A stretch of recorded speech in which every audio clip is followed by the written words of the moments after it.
Well, it's that time of year again. More joy is in the air than carbon emissions, and at a time where the country is in the midst of a transition of power, it couldn't come at a better time. That's right, the holidays are among us. But let's not depart from what this time of year is really all about. It's about celebrating and honoring those who've helped us, me, you, better navigate this thing called life. Today, that's what I will try to do. Some may call these people heroes, heroines, or what have you, but they're just like you and me. People from all walks of life with different chapters, but a common story, helping others.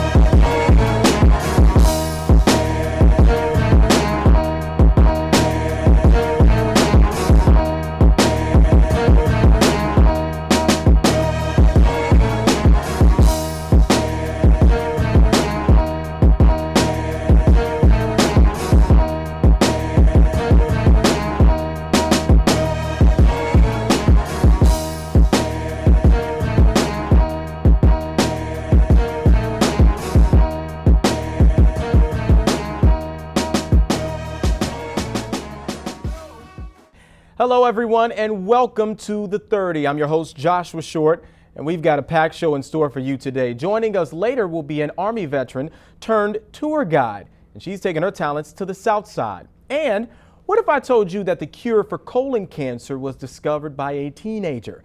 Well, Kevin Stonewall is 22 now, and he'll join us later to speak about his role in cancer research. But first, we begin with the short circuit. So this segment discusses college and campus-related issues or topics that really warrant a discussion. Now, a topic seemingly not discussed often enough is relationship abuse. My next guest has experienced, endured, and survived such an ugly chapter lived and experienced by so many around the world. She's looking to use dance as a healer towards survivors of domestic violence, dating abuse, and sexual assault. She's Columbia student and dance major Leah Zeiger. Leah, welcome to the show. Thanks so much for having me. So, discuss a little bit about how this all came about. Before we talk about the Sunflower Project, you and your father, who's a documentarian, actually made a movie. Tell us about that a little bit. That's right. So, the inspiration for the movie was an abusive relationship that I had when I was in high school. I was 15 and my boyfriend at the time was 18. And for the 11-month relationship, he was pretty physically, sexually, and emotionally abusive. After I broke up with him, which took a long time, he began to stalk me and threaten the safety of myself and my family. And eventually he began to break into my home.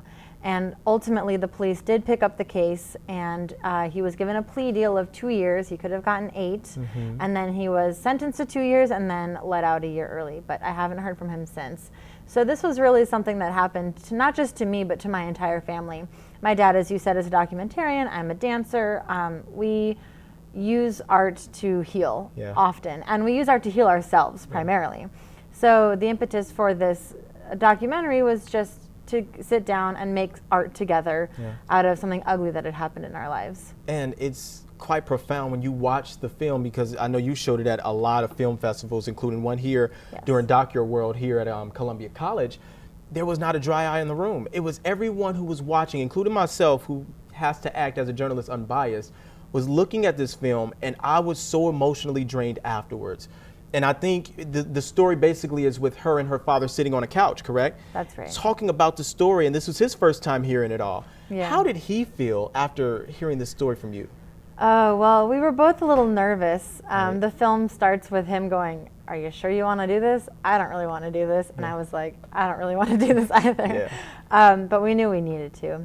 And we had planned it throughout the summer. It was filmed at the end of August last summer, and all summer we just decided not to talk about anything of that nature because we wanted it all to be impromptu. There you go. So it was intense. It was really intense. We sat down, we talked for about 3 hours, and afterwards we did a lot of hugging and a lot of crying. It was actually on my birthday. We did it on my 19th birthday. Are you serious? Yes. So then we went out to dinner with the family and kind of continued with our lives, which is pretty accurate and kind of parallel to what actually happened, you know, during the abusive relationship. Now talk about the Sunflower Project just a little bit. I know there's an event going on tomorrow which you'll touch on. But what's the Sunflower Project all about? The Sunflower Project is an organization, a collaborative artistic organization, mainly compiled of Columbia students. We also have a Roosevelt student on the team. And we use art, specifically dance and film, but sometimes writing, photography, sound scores, to educate people, mainly high school students, on relationship abuse and just what a healthy relationship looks like and what an unhealthy relationship looks like, which is not something that is talked about in schools. We also have a few initiatives that help survivors create art out of their experience, so we're trying to use art as a healing device. And then the event tomorrow is called Democracy Jam Trump Edition, so it's very timely. The Democracy Jam is a series of events that is starting tomorrow, and that is basically a chance for artists of all kinds to just come together and jam. So we'll have dancers, obviously, we'll have musicians, we'll have photographers and painters and writers and comedians and video game designers and anyone that you can think of coming together in a big space and just jamming. So it's tomorrow from 2 to 5. Come and go as you please. It's at 1306 South Michigan. And it's free and open to the public, so not just Columbia affiliated people. There you go, but it'll be on campus, so it's kind of close to everyone. It's very close, yeah. Perfect. It's just down the street. And speaking of Trump, I just want to hear your opinion about some of the words, some of the rhetoric he spewed. Basically, sexual violence is something that he talked about outwardly, and he didn't know he was being recorded, of course, but what are your opinions about that? Well, it's probably pretty obvious what my opinions are on Trump. For sure. But the fact that we now live in a world where the man who is arguably the most powerful man in the world, you know, the President of the United States, is someone who has been charged with sexual assault of multiple minors, is someone who talks about women in the way that he does, is, to me, a gigantic step back. A lot of events leading up to this, there were a lot of things that I was following, like Chris Brown and Brock Turner and a lot of high-profile things. Everyone was saying, oh, this is a step forward, we're moving forward, and I never believed it, and this is kind of proof. However, I do think that this might be the push that we need to really get this stuff talked about. It's pushed under the rug way too much, and it's because people don't actually think that it happens.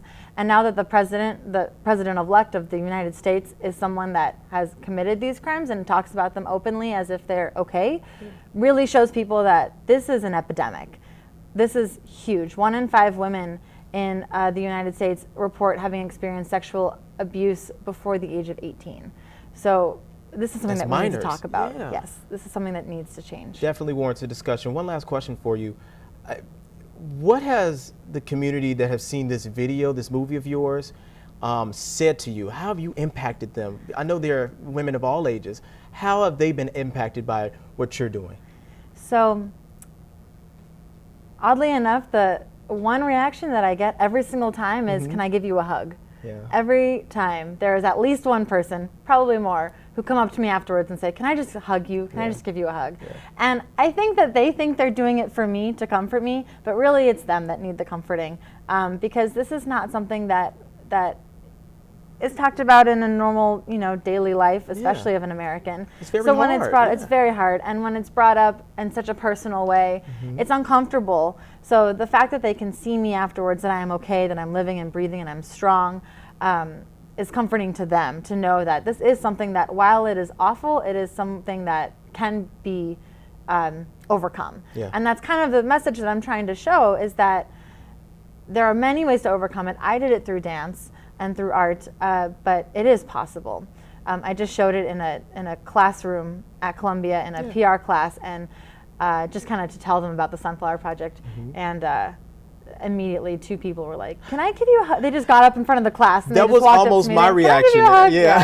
For sure. I mean, the story is so profound. You're an inspiration to so many people. Thank you. And I had to have you on the show because I knew you're looked at as a hero in some sorts. Thank you. And people look up to that. And it's not easy to talk about what you've been through. It's very hard. And in the movie, Can people watch the movie, by the way? Is there a way that people can see it? Or? Sure. So there's a trailer that's on the website, Okay. the Sunflower Project website, which is www.towardsthesun.org. Okay. And if you use the contact page on that website, it goes straight to me. Mm-hmm. So the film is not for public viewing yet. However, if anyone contacts me and says I'm really interested in watching it, I'm more than willing to give them.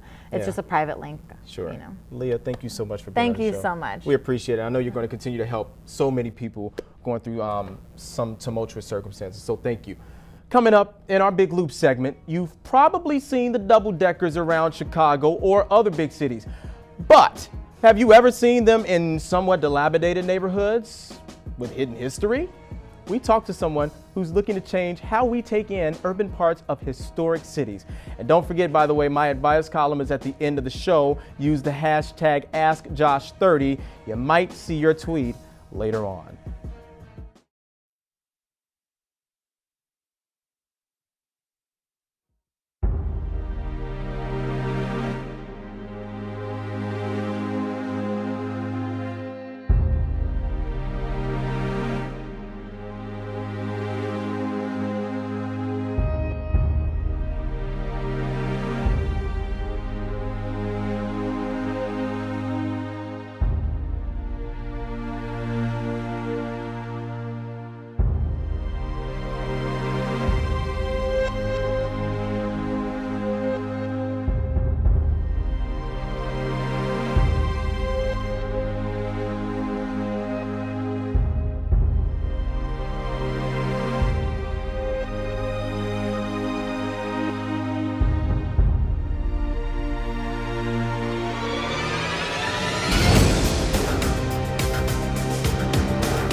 We turn now to the Big Loop segment. Now, as we know, Chicago is a huge city. Some may even call it the second city. But it includes a downtown that is second to none, in my opinion. But our next guest spends most of her time on double-decker buses, informing hundreds of people about downtown Chicago on a daily basis. But now she's taking the buses to other parts of the city that are historically important, but currently in a state of flux. Beatrice Hardy joins us now on the 30. Miss B is what I call her. How you doing? I'm good. How are you? Doing great. So me and B actually, we work together on double-decker buses here in Chicago. First of all, explain your history. Explain where you come from. You're from Florida, correct? Yes, West Palm Beach, Florida. So explain, like, you're a veteran. Explain that transition, though, from being a veteran to saying, I want to be a tour guide. Wow, that was an experience. From a veteran to a tour guide, it took a lot before that. I had married, 3 kids. My husband passed in 1991. Of course, I have no family, immediate family members here. So it was a long journey after his passing, raising 3 kids by myself on the south side of Chicago. Educated myself, continued to move forward no matter what I went through. I just kept going forward in things. And after getting to, I was into the nonprofit sector, working with youth, high-risk youth on the south side, as well as the west side of Chicago. And I noticed I had a flair for people. Everybody kept telling me on the job, it was like, I love the way your personality. And I was like, oh, okay. But I didn't. Because you were a ticket agent originally, right? Yes, when I came to Big Bus, I was a ticket agent when I got there. And so when I got to the Big Bus as a ticket agent, I saw you on the bus. I saw a couple more people, and I saw how exciting you guys was. And I wanted to get back because prior to getting to Big Bus, I lost my son in 2014, my only son. He was 27 at the time. And so getting on the Big Bus is when I began to go around on those tours. The last conversation I had with him, he was sharing me a lot of things that he actually was visiting around in the Loop area. And so as I'm doing the tour, I'm looking at certain sites and I'm like, wait a minute, this conversation sounds, so I felt his presence on the bus, and really it just accelerated me from that point on, and then it opened me up and I began to heal all over again. And that's when the idea came. It was like, you know what? This need to go on the south side of Chicago, because we need healing. We need healing all over the world. But you know, it's like my mom always said, you know, at home when things go on, you remember your mom said, don't go outdoors and tell everybody your business. There you go. Okay, so it's time for us as a community to come inside, close that community door, and it's time for us to heal and fix ourselves as a community and as individuals. And you talk about healing, which is so important. The south side is a place that has needed healing for a long time, and now you're bringing tours to the south side. But there's some misconceptions, of course. Oh, yes. You got people saying, you know, bringing the tour bus on the south side, you better have a bulletproof bus. Like all of this stuff comes up. What are you hoping to do? Because these are malign point of views. What are you hoping to do? What is the message you hope to get across in doing this? Because it's starting in a couple of months, correct? Yes, it's going to be starting in actually early spring in April. Now I'm going to be doing a Christmas tour, but it's going to be for just the lights, to come down to the lights and just to bring the south side. Now that's the local portion of the tour, and that's to bring the locals to the south side, because working with youth, there's a lot of youth that never ever been to the Loop, and I could not believe that. That they never stepped out of sight because of the gangs, because of whatever their limitations are, whether it's financially or whatever. And there are a group of good kids there. You know, there's bad all over, if you want to call it that, but they're a great group of kids. They just need to be re-guided. They need to change their mind, have a reason to have a mindset. And when you get on that open bus, when that air hit you, everything inside of you just comes out, and it has a way of falling in place the way you need it and everything. And then you need to learn who you are. Who you are, where you come from, and where you're going. And that's what made me start the Southside tour called the Freedom 13. Yeah, give us some details about it, if you can. Give us some secrets about what's going to be, what bus is going to be on, things like that. Well, it's going to be the strength, the dream, the destiny, and it's bringing together, it's collaborating the entire Chicago story, starting with the 13th Amendment, from the 13th Amendment to George Pullman, from George Pullman to the Pullman Porters. And that's right there, the Pullman Porters and the Chicago Defender, those two sectors right there, that's the mindset, because although they was working in low conditions and they was making limited money, but they made such success, and they was well known around the world for customer service. So that's the healing portion, not just for African Americans in the South Side, but it's healing portion for the world, period, to show people how you come out of your pain, no matter what you go through, no matter what color you are, that you can come out of that if you continue to move forward. And the Pullman Porters, that's what touched my heart. And it opened me up and said, you know what, I can do a whole story. So I'm going to take you from the 13th Amendment all the way to Barack Obama. Yeah, all the way to Hyde Park. All Hyde Park, going through all that. Oh my God, and it's something, because I'm going to actually catch you off guard with this question, because we got to go, but every tour guide has that funny thing or that funny saying or something hilarious that makes that bus crack up. I've had a few, I know you have a few. Can you think of one off the bat that really makes people laugh or smile? It's a song that I sing. It's a beautiful day in the neighborhood. A beautiful day for a neighbor. Would you be mine? Could you be mine? Won't you be my neighbor? There you go. That's for those of you who don't know, look it up. Google it. That is a very historic song. Beatrice Hardy, thank you so much for being here. We really appreciate it. And hopefully those tours can get going really soon. And you said the Holidays tours. Holidays tours is going to be December 17th and 18th. We're still working on some legits, but it's coming up and it's going to be going on soon. Thank you so much for being here. We appreciate it. Coming up, how close are we to finding a cure to colon cancer? Our next guest may not only know the answer, but be a part of the answer. There's one place on campus where you can get everything you could possibly need. Books, school supplies, hard drives, clothing, backpacks, school spirit, and even snacks. The Columbia Bookstore, located at 624 South Michigan, is a quick, convenient stop for students of all majors. Need to buy, rent, or sell books back? The Columbia Bookstore has you covered. Stop in today and see all of the possibilities we have to offer. Columbia College, Chicago.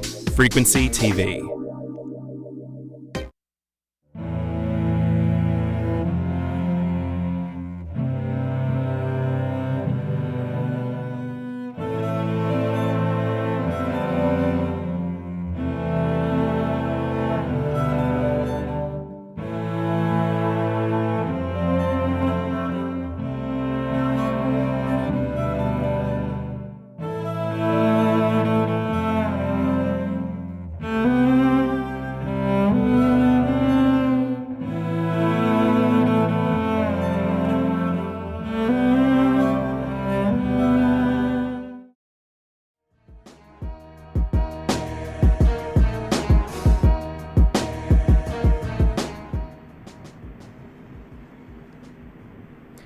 49,190 people will die this year alone from colon cancer. The number of those currently diagnosed is much higher. Today, a 22-year-old from the south side of Chicago is looking to lower, if not eradicate, that number. Kevin Stonewall joins us via telephone from UW-Madison. Kevin, are you there? Yeah, I'm there, man. Thanks for bringing me on the show. Hey, no problem, Kevin. Hey, man, talk a little bit about your background, how you became this scientist, and at the age of 19, how many awards you won because of your research. Tell me about that a little bit. Yeah, no problem. I think most importantly, it started with my love of science in 5th grade. We were learning about the parts of the microscope, and weirdly enough, I was just that one kid who was really ecstatic about it, and I kept asking my teachers about the different career options. It got to the point where I even asked for a microscope for Christmas, so I knew science was something that I definitely wanted to pursue. And unfortunately, my freshman year of high school, I had a friend whose uncle passed away from cancer. So at the time of 14, I didn't really know too much about cancer. I to be honest, if you would have told me the common cold and cancer, I would have probably thought they were in the same category. So I started to learn a little more about cancer through Google searching it. My junior year of high school, I decided that I wanted to have an internship in a research lab because I actually wanted to get my hands wet, and I felt like it was my duty because I seen the impact that cancer had on my friends. So, in layman's terms, what did you discover at 19? What happened that has you so lucrative with the awards and what have you? What happened? What did you discover? Essentially the experiment was that one pretty much considered an experimental tumor vaccine for colon cancer. And when using in experimentation, the tumor would grow in another group of mice. It grew, and the tumor went up 100% of the mice that I was testing to buy the tumor vaccine. It supported the whole idea of immunotherapy, which is still a novel field that a lot of research is still going through to now. But I'm definitely been blessed and prepared to with a lot of research to continue adding on to this. So let me ask you this then. You've done this research. So far, what is the reaction from the scientific community, and how have you impacted those with the disease? Yeah, for those with the disease, I've been a big advocate for them. I love talking with anybody who's supporting cancer, any cancer, because, one thing versus when I was first starting this around 17, 19, I was just colon cancer. I mean, I added at some point researched breast cancer, melanoma, neuroblastoma. Those are things that I picked up doing, and also while I was in college. And I've been a big advocate for those who are affected by cancer, not only with the disease, but people who might have families or friends. Scientific community has all been really supportive at Wisconsin, and I'm always looking for ways to grow and to mentor. It's been a real collaborative experience, and it's been really great, to be honest. It's been really good, and it's been looking optimistic. For sure. Now, let's go through the list. As far as media coverage goes, BET, and then you've got DNA Info. Who else from Chicago and where you are right now locally has covered you specifically or individually, and what you've done so far? How many media entities and newspapers? It's been a few, but I also been on Fox, Windy City Live, and those are a few to name. Sometimes actually, yeah, sometimes. Mm-hmm. So that's what I've been so far. But it's been a blessing. But I'm always looking for ways to grow, and it's just a blessing for me. I'm trying to use my story to inspire other people to pursue their passion. If it's science, I'm happy. But if it's not even science, at the end of the day, I always say passion is love, and whatever you might be passionate about, as long as you love it like you love anything else. Like anything, you can. I promise you can achieve anything if you love it. So right now in the studio, we have on the screen a picture of you, and we can't see the full picture right now, but mm-hmm. You're holding a plaque. You've won so many awards. What is the awards that you've won the last few years? With that picture, I'm assuming it was the when I had the black suit on. Yes, that's the one. Okay, yeah, that was the WBON Game Changers 40 Under 40 award, and I received that award in September. And the purpose of that award was of targeting 40 individuals throughout the city of Chicago who've been making a contribution and changing the game for the city. And when I got the notification that I was going to get that award, I was excited, to be honest. And being there, it was just an honor in itself. Because I felt like I should be honored. I felt like I didn't deserve to be there. And it was really inspiring seeing other people around the city who want to do something positive for the community. And to be a part of those people, it just pushes me to continue pushing my story. And, not only from a science aspect, but just almost from an inspirational, motivating people that you can do whatever you want. I want people to do better for themselves. And that's what I've been trying to use my story for. For sure. Let me ask you this last question, Kevin. You also speak at different events. You've spoken at, I believe, TED Talks a couple of times, correct? Yeah. 2014. Yep, I gave a TED talk on my research. And How does that feel? Like, you're giving all these speeches, inspirational speeches. What does that do for your own sanity, to be honest? It's a lot. Uh-huh. But I think if anything, I'm a big believer in God, and to be honest, I know He put me in this position for a reason, and I'm embracing it. I'm always willing to go speak to anybody. I always let people know if you need somebody to talk about, whether it be a church, organization, whatever it might be, I would be that person who'd be willing to do it because I am so confident in that I can do this because I love what I do, and that's just like beyond it. If you love what you do, just know that the confidence is good because I realize that I love it. I realize that I can potentially make a change as well. I pursue it that I love. You're so passionate. You're so inspirational. And to be honest, in a lot of people's eyes, you're a hero. Kevin Stonewall, we thank you so much for being on the show, man. Thanks, Josh. Keep up the good work. Hey, you do the same, man. Coming up, it's back. My advice column is next. Don't go anywhere.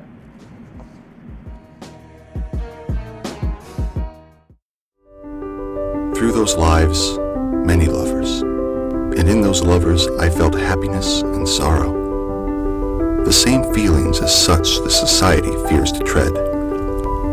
Adventures beyond imagination, wonders not of this world.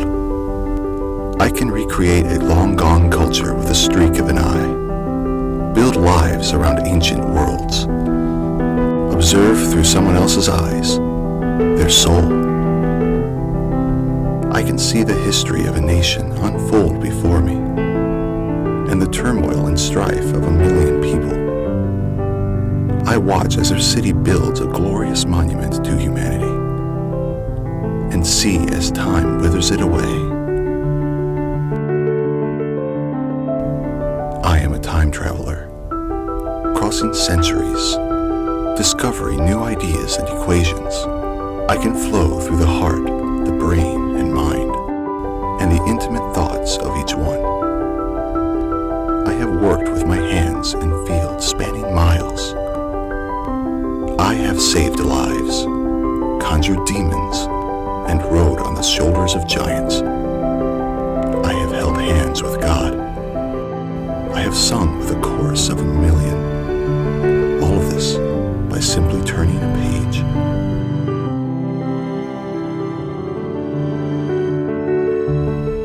Where will imagination take you?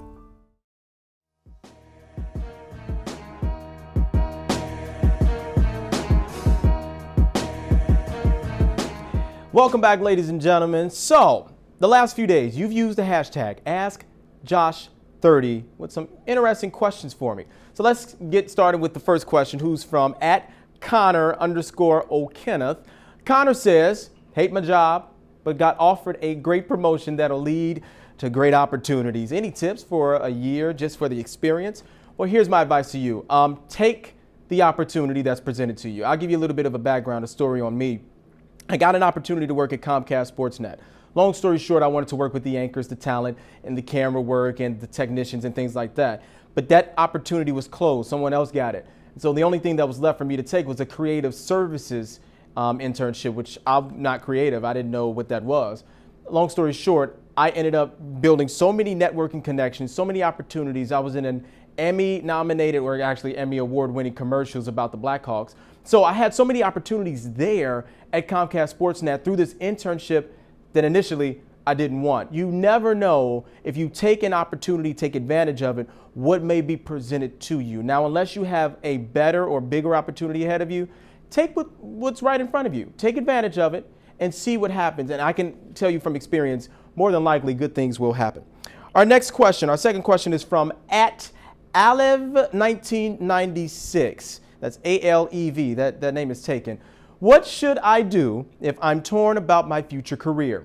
Practical, well-paying route, or the fun but harder to be successful route? Well, a combination of it all. You don't want to do something because it's easy or fun, but you don't want to not choose something because it's harder.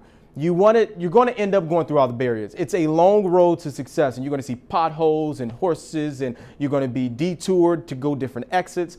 But you want to make sure that whatever you do, keep your head on the road, keep your hands on the steering wheel, and never let go. because whatever you do, you're going to go through a barrage of obstacles.